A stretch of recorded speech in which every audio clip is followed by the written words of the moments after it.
Okey, sambung pada syarat sirah kan. Syarat sirah yang seterusnya adalah ittisalul ijabi wal qabul. Itu bersambungnya ijab dan qabul. Okay, min syuruti sirati aidan an yattasila ijabu minal waliyyi bil qabuli minaz zawji. Daripada syarat-syarat sirah juga adalah bersambungnya ijab daripada wali dengan qabul daripada suami. Bersambung. Apa maksud sambung sini? Dia kata falaqala wali zaujah. Jikalau wali kepada isteri tersebut dia berkata zawajtuka ibnati.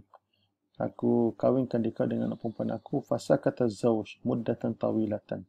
Maka tiba-tiba suami mendiamkan diri satu tempoh yang panjang. Kemudian barulah dia berkata summa qala qabiltu zawajah. Aku terima nikahnya, lam yasihha al-aqdu. Maka tidak sah akad. Liwujudi al-fasil at-tawili bain ijabi wa qabul. Kerana adanya pemisah yang panjang antara ijab dan qabul. Mimma yaj'alu amra ruju'il wali fi hadhil muddati aniz-zawaji amran muhtamalan. Tempoh yang panjang ni adalah dikira sebagai satu tempoh yang menjadikan kalau wali itu nak patah balik, nak tarik balik penawaran tersebut, penawaran untuk dia nak kahwinkan anak perempuannya dengan lelaki tersebut, kalau ada ruang untuk dia nak tarik balik, nak batalkan apa benda ni, ijab tersebut, kalau ada ruang, maka itu dikira sebagai tempoh yang panjang. Kan? Muhtamal, amra muhtamalan ni maksudnya satu perkara yang boleh diihtimalkan, boleh ditafsirkan, boleh diandaikan. Kalau si wali nak batalkan balik ijab tersebut boleh buat dalam tempoh tersebut, maka itu sudah dikira sebagai panjang. Kan? Mungkin dalam masa 5 saat panjang lah tu. Kan? Sebab dia kata kalau kau nak kahwin ke tak nak kahwin ni? Kalau tak nak kahwin, aku batalkan. Aku tarik balik penawaran tersebut. Jadi kalau satu tempoh yang boleh si wali cakap dia boleh batalkan ijab tersebut, maka itu sudah dikira sebagai panjang. Okey, amma sukutu yasir, adapun senyap yang seketika saja, diam yang seketika saja, seperti kata nafusi, seperti tarik nafas, ma'utos, ataupun bersin. Fa'innahu, maka di sini la yadurru fi sihhatil aqli, maka ini tidak memberi mudarat pada sahnya akad. Okey, yang seterusnya yang keempat, baqa ahliyatul aqidain ila ayatimma al-qabul. Kekalnya kelayakan dua orang yang berakad sehingga sempurnanya qabul. Kelayakan orang berakad. Apa maksud dia? Fala qala wali zaujah, jikalau wali kepada isteri tersebut berkata zawwajtuka ibnati. Aku nikahkan anak perempuan aku, walakin qabla yasdura al-qabul min az-zawji junna al-wali. Tetapi sebelum keluarnya qabul, penerimaan daripada suami, tiba-tiba wali itu junna, tiba-tiba wali jadi gila. Au ughmiya alaihi, ataupun pensan. Faqabila az-zawj, kemudian lepas wali gila ataupun wali pensan, maka suami pun qabul, suami pun terima, maka lam yasihha an-nikah. Sebab masa dia terima tu, dia qabul tu, ayah ataupun wali kepada zaujah tersebut telah hilang kelayakan untuk berakad sebab dia tergila ataupun pensan. Okey. Wa kadzalika law qala az-zawj zawishni ibnataka. Dan begitu juga jika suami berkata kahwinkanlah aku akan anak perempuan engkau. Summa umi alaihi. Kemudian si laki tersebut pensan qabla an yakula wali zaujah, sebelum wali zaujah berkata zawajtuka, aku kahwinkan akan dikau, batula al-ijab, maka batal juga ijab. Batal juga ijab kerana apa? Kan? Dia kata batal ijab walam yasihha al-aqdu, dan tidak sah akad tersebut walau wujida qabul, walaupun qabul itu ada, tak sah akad. Kenapa? Li fuqdani ahliyati ahadil aqidain qabla tamamul aqdi, kerana telah hilangnya kelayakan salah seorang orang yang berakad itu sebelum sempurnanya akad. Jadi inilah yang dimaksudkan dengan hilangnya, maksudnya mestilah kelayakan dua orang yang berakad tersebut kekal sehingga sempurnanya qabul. Jangan berlaku gila, jangan berlaku pensan. Antakuna, yang kelima, syaratul al-khamis, antakuna sighatu munajjazatan. seterusnya sirah itu hendaklah terus terlaksana.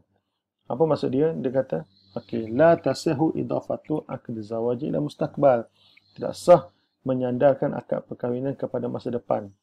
Dan juga wala ta'liquhu ala syartin. Dan juga tidak sah menyandarkan akad perkahwinan ataupun menggantungkan akad perkahwinan itu kepada sesuatu syarat. Contohnya dia kata falaqala wali zaujah idza jaa ramadhanu faqad zawwajtuka ibnati. Faqala zawj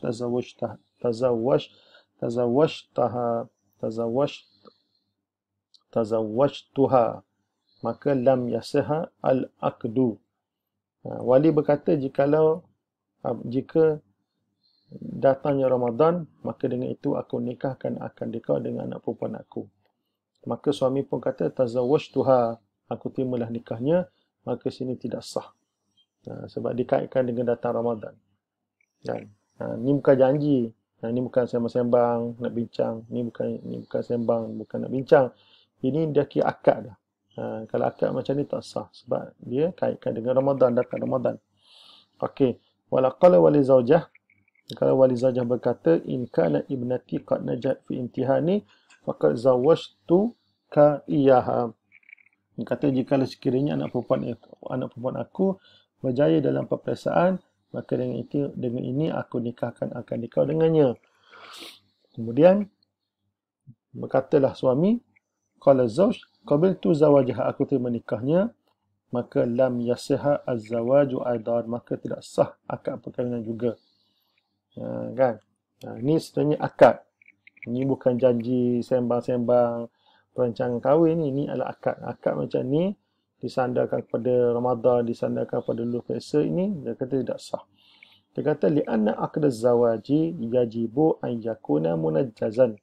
Dia kata akad perkahwinan wajib hendaklah dia ni munajjazah. Munajjazah ni terus jadi, terus terlaksana. Tak ada nak kaitkan dengan masa, nak kaitkan dengan syarat tertentu, kan? Dia itu adalah syarat akad nikah, terus jadi. Tatarattabu alaihi atharuhu min hini insya'ihi. Maksudnya timbul atas akad itu kesan dia, bermula daripada dilaksanakan akad tersebut. Jadi bila dilaksanakan akad tersebut, maka terus timbul halal hubungan lelaki dan perempuan itu. Tak ada tangguh-tangguh. Jadi fa idafatuhu ila mustaqbali au ta'liqihi ala syart atau ta'liquhu ala syartin yaqtadi ta'khira ahkamil aqdi ila mustaqbal. Maksudnya menyandarkan akad tersebut kepada masa depan ataupun menggantungkannya kepada syarat yang tertentu, menunjukkan memperlewatkan kepada hukum akan akad kepada masa depan ataupun kepada wujudnya syarat. Maksudnya kalau ikut akad tadi tu, bila datang Ramadan baru sah akad nikah, dulu periksa baru sah nikah, yang tu tak boleh. Tu kira menggantungkan hukum hakam akad tersebut pada masa depan. Contoh di sini Ramadan, datang Ramadan, ataupun wujud syarat, lulu periksa. Kalau tak lulu periksa tak sah nikah. Wa hadha yunafi muqtada al-aqda. Ini adalah bercanggah dengan kehendak akad. Kerana kehendak akad ni terus terlaksana, sebab ni akad perkahwinan. Akad perkahwinan ni terus jadi, terus terlaksana dan terus halal hubungan lelaki dan perempuan tersebut. Okey, kemudian antakuna as-siratu mutlaqatan. Dan seterusnya, sirah tersebut hendaklah dalam bentuk datang secara mutlak. Apa maksud dia? Dia kata la yasihu tawqitun nikah bi muddati ma'lumatin ka syahrin aw sanatin. Tidak sah menetapkan tempoh perkahwinan dengan tempoh yang tertentu, seperti sebulan ataupun setahun. Aw majhulatin, ataupun tempoh yang tak jelas. Kan, kaqudumi ghaibi, seperti munculnya seseorang. Falaqala wali zaujah, jika wali zaujah berkata zawajtuka ibnati syahran, aku nikah akan dikau anak perempuan aku sebulan, atau sana, ataupun setahun, atau ila qudumi fulan, ataupun sehingga munculnya seseorang, orang yang hilang contohnya, kan. Maka faqala zauj qabiltu zawajaha, maka suami pun kata aku terima nikahnya, lam yanaqid az-zawaj, maka tidak sah juga akad perkahwinan ini. Akad perkahwinan min hadhihi suwar, dalam bentuk-bentuk sebegini. Lianna hadha min nikahi mut'ati muharramati. Dan ini adalah daripada bentuk nikah mut'ah yang diharamkan. Okey, jadi ini biasanya dekat kita ni tidak berlaku lah sebab akad nikah macam ni kerana ini adalah akad nikah yang menetapkan waktu ni adalah dikira sebagai akad nikah secara mut'ah yang diharamkan oleh syarak. Okey, seterusnya di sini ada satu perhatian, dia kata yusannu an yakuna wali qabla aqdi. Sunat dia kata wali tu dia berkata sebelum akad. Kan? Uzawijuka ala ma amara Allah bihi min imsakin bi ma'rufi aw tasrih bi ihsan.